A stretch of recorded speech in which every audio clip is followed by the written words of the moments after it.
pieces. Magnus rarely loses with white. That is a huge benefit for him. Hikaru has 2 whites from the remaining 3 games. So small advantage psychologically and maybe also in chess terms on his side. And you can see the determination on Hikaru. Meanwhile, we had Magnus on the screen earlier and he was not happy with himself. You know, losing is one thing, but losing in that manner, in that fashion, where basically you just get outplayed by Hikaru. You know, you've got the white pieces, but you're constantly on the defense. Right. And in the end, your queen gets trapped. That is just absolutely uncharacteristic of Magnus. And he's got to be kicking himself. But you know, these 2 best players in the world, they are the ones who completely forget as soon as the moves are on the board. And it's game 4. Exactly. We're already 7 moves in as well. So here we go. It is a Catalan. We are no strangers to that here at the Esports World Cup. Familiar territory for both players, but like we've seen before, it's a slow build-up, but when it reaches boiling point, you often get the fireworks in the late middle game. That's right, the Catalan is Magnus Carlsen's favorite opening with white these days. This time, he gets it on the black side. It's interesting mind games from Hikaru Nakamura. Relatively solid start to this one. We see a quick trade of pawns in the center. White's bishop coming out. The argument here for white is that this Catalan, as opposed to a Catalan we saw earlier between these 2, features a bad black bishop sitting on b7, staring at its own pawn. This is a problem piece. Magnus will aim to deal with that one a bit later. It's like this was an instructional video. You can see the pawn still on c7, going to be a problem for black. Thinking about how we get rid of it. The problem piece, the light squared bishops are on the board. The one for white on g2 is doing a fine job of undermining the center and making sure that black has limited maneuverability. It's an improved version of what we saw earlier. Absolutely. Magnus isn't super happy with his position. You know, even in his World Championship matches against Jan Nepomniachtchi, the Catalan did serve him well. It's something that he's played so many times. With black, the approach that he's had, he needs to find a way to activate that bishop. He first starts by taking away some squares on the right side. This move also sets up the idea of g5, which in some lines can tactically work when you need to move, drive that bishop from f4 away. One of the ways that black can activate that light squared bishop, the problem piece for Magnus, is by planting his own knight at the center of the board. Knight e4, if trades happen, that bishop has a bright future. But now Magnus chooses to retreat, a very calm move there, getting the bishop out of the way of its rook. That knight e4 still on the cards for later, Tanya. Knight b4 as well. Hikaru pushes a pawn forward, saying, okay, you're not going to trap my bishop on f4. As now it prevents the g5 move forever for the near future. And Magnus chooses to lash out in the center. Not the most patient of moves, always a bit of a controversial one. Black often ends up with an isolated central pawn there, or hanging pawns. Which way will Magnus Carlsen recapture? Big question now. Question mark given to Hikaru's move, but a very human one. I don't think we could read too much into that. Recapturing there looked very, very natural from where I was sat. So interesting that question mark was there. We now have the knight hopping to the edge of the board, but looking to exploit some fun squares. Some of those dark squares nearer the c5, b6 sort of territory. Also keeping the queen pinned down to making sure that knight doesn't have free access to the forces of black and potentially coming in and winning material. This is a very combative position. This pawn formation, the hanging pawns that Magnus has at the center of the board, is the most dynamic pawn structure in chess. And it all relies around, can black get a successful pawn push? Either the c pawn moving one step forward, or timed well, the d pawn advancing further on the board. Meanwhile, for white, before Magnus can do that, you want to continue putting the pressure on those 2 pawns. Magnus for now does land the knight on e4. He's threatening d4 coming up next. And we might just see that move now. The most natural move in the position. White's dark squared bishop, by the way, has done a bit of a journey, but it's landed on the long diagonal, and there we go. It gets blunted immediately. White's dark squared bishop is terrible. Exclamation point given to Magnus's last move. He's opening up the position, gaining space. That black knight on e4, the MVP so far. And timed so incredibly well. One of the fallbacks in this pawn formation when you push d4 is that you have to make sure that neither of the knights, the white knights, opponent's knight, can land on a c4 square. Right. Notice how Hikaru's knights are too far away from that route. That square cannot be occupied. And this gives Magnus plenty of opportunity to put his pieces on the right spot to create that counterplay before that happens. Yeah, it just feels like it's all gone wrong. Hikaru, I think the adrenaline pumping from the previous game has been rushing slightly, making some uncharacteristic decisions. That bishop moving yet again. It is. I was actually going to ask that question, whether or not it was possible to put more pressure on the c5 pawn by moving the bishop to a3. It also frees up b2 for a knight if you wanted to reroute it to c4. But the computer does not like that one bit. And the knight jumps in to try and block those plans as well and be as annoying as possible. And now the pawn on a2 is under attack. We might just have to trade off for this knight. Yeah, the problem is if you do trade off for this knight, we see it replaced by a black pawn on b4, and that only helps black carve out an outpost for his own knight. Let's show this on the board. For example, bishop takes. Let's see the bishop finally leave the board. Black recaptures, and the c3 square. It's all about that one. The black knight is about to jump in. It's going to be replaced by some very strong pawns if it gets there. And if you ever remove the black knight from the center of the board, white would be parting with his light squared bishop. This is a disaster on the light squares, and the white king just way too open in these scenarios. Yes, this might win a pawn for white, but the bishop drops back, the queen comes to the center, and checkmating ideas all over that diagonal. So lots of landmines here. I need to make sure we don't step on those in this position. And this is one of those classic plenty of ways to go wrong, even though like an innocuous move could end up being a mistake if you're not careful in these sort of positions. And there's not just one way to make a mistake as well. There's many ways to make that blunder.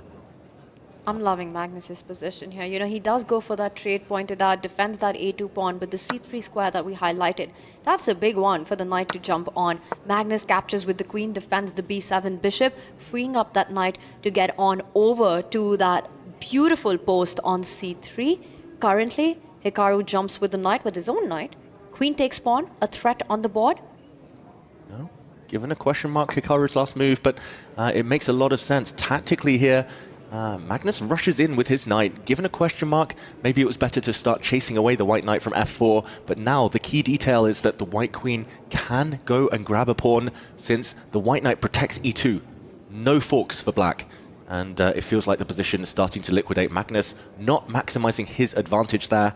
It's been very strategic so far. Hikaru hasn't been aggressive like he was in the previous game, so he's on the defensive, but so far he's holding, maybe, just about. And Hikaru's eyes there, darting all across the board, taking in all these tactics, wondering, does he capture the bishop first? Does he immediately go for queen takes pawn?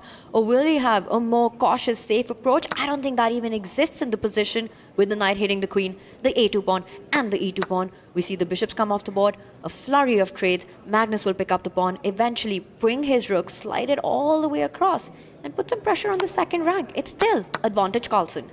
Still advantage Carlsen. Partly because the white knight is so silly on the edge of the board. Yeah. Needs a few more moves to get back centralized. So where do we find the follow-up plan now for Nakamura? That is the question. The pawn on a2 is being hit. The white knight on a4 looks a bit silly, like you just mentioned, David. There are a couple of problems to try and solve in this position. It is very much savable, very much possible to turn it around, but I think we're also reliant here on a little bit of inaccuracy from Carlsen, who still appears to hold the upper hand. And there we go. Hikaru goes and pins the black bishop. Very logical move. Also hitting black's a5 pawn. But how can Carlsen react? That's the big question. Does he have the opportunity to go and grab a pawn on a2, or does he have something even better? Well, Hikaru's also setting up another trick, right? You're hitting queen takes pawn, but that knight that we were earlier highlighting is headed to a big square. Knight b6, knight d7. He's just pinned Magnus's bishop on f8. And I think he's coming for that bishop. That knight could jump there by a c5 or b6, threatening knight d7, asking some questions to Carlsen. What do you have in mind as defense? Big pin on that black bishop. The white knight has to get into the game. It's that simple.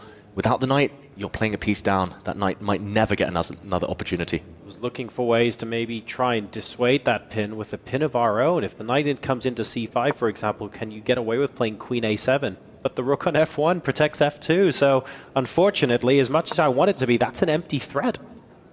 Magnus trying to break the pin with the queen trade. He's done the hard work. He's won a pawn.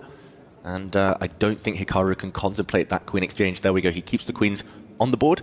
Still, the white knight is headed towards more healthy pastures. Can Magnus deal with that? The white rook not able to get into the game. That's the key.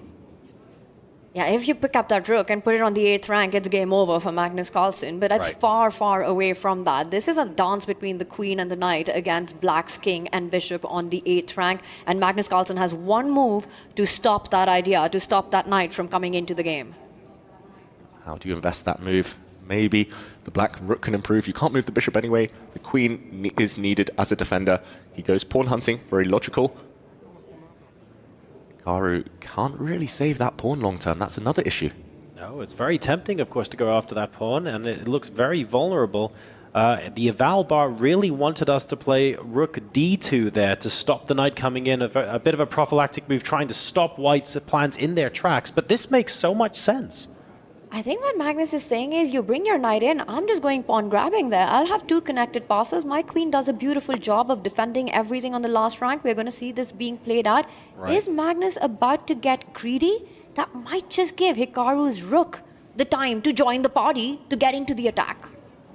Oh, maybe we show this, because big moment for Magnus Carlsen. He's got almost a 2-minute advantage, but it's not going to be straightforward to convert here. If he does take that white pawn, goes 2 pawns up, suddenly look at the bar, it would have shifted. We're looking at the green analysis board, the white rook shifts across, and if black takes a timeout now, for example, pushes a pawn, knight takes bishop is one idea, the queen recaptures, and the white rook pins, wins the black queen. Game over. Hikaru with a huge counter-attacking idea on the board. Ooh, Magnus, instead he forced the white knight to make a decision. He does not go greedy in that position with all the dangers that existed. Instead, we see a trade-off, and that's just Magnus with what looks like a very healthy extra pawn in the position. You know, you could also sacrifice it at a4, b pawn moving up the board, complete control of the d-line, and with the knights gone, the attack looks a lot less menacing. Hikaru hitting himself in the head just as he did yesterday in one of his matches. Look at this, a queen trade. You cannot get those queens off the board. That would be disastrous. He's setting a trap here. He's hoping that Magnus gets greedy with the black queen, allowing the white queen some checks. But Magnus, he's kept control so far. He wants those rooks off the board, all queens off the board. Either way, Magnus Carlsen would be winning. Any major piece trade gets him closer to his end goal. It was such a well-laid plan by Hikaru. Grab another pawn, and I would have enough activity to take this game back to you. Carlsen, though, seeing exactly what was going on, chooses not to do that. And now this is proving very, very difficult indeed, because the pawns are rolling down the board on the queen side. This is feeling like Carlsen is going to be forcing an exchange sooner rather than later. Ooh, this is flashy. The white rook cannot take that pawn. The black rook would come through to d1 and deliver some killer blows. If the white pawn recaptures, let's show the rook first. Rook takes pawn, there's a check. And if the white king shuffles to the side, checkmate on h1, game over. If the white pawn takes, Magnus there silencing the audience with a finger to the lips there. But pawn takes would allow the b pawn to run forward. Magnus looking very, very confident now. That might just immobilize the white rook, win the white rook. We might be about to see a decisive result. That is an incredible move by Magnus. What a stylish way to finish this game off. And you know, that smile on his face, I think that wasn't just silencing the audience for now. He heard that applause in that last game. He knows the crowd is rooting for Team Falcons right now. This is his reply to that moment. Wow, Magnus versus the Falcons. He's the last one standing in Team Falcon's way here at chess at the EWC. He takes a pawn, Hikaru Nakamura. It's a pawn race, but black's pawn so much closer to promotion. He just needs one more piece to help shepherd it forward. You absolutely love to see it, don't you? Magnus taking time out to raise a finger to his lips for the audience. Queen comes in to try and shepherd the pawn to safety. That is it. We have the victory. Magnus Carlsen goes 2.5 to 1.5 up in this semi-final with a fantastic bit of play. Really, really great moves there in game number 4 of this semi-final. Not the first time you've seen Magnus Carlsen put his finger on the lips. A sure sign that he's done before in the chess world. It's not only a statement to his opponent, but also everyone watching. This is Magnus Carlsen saying he is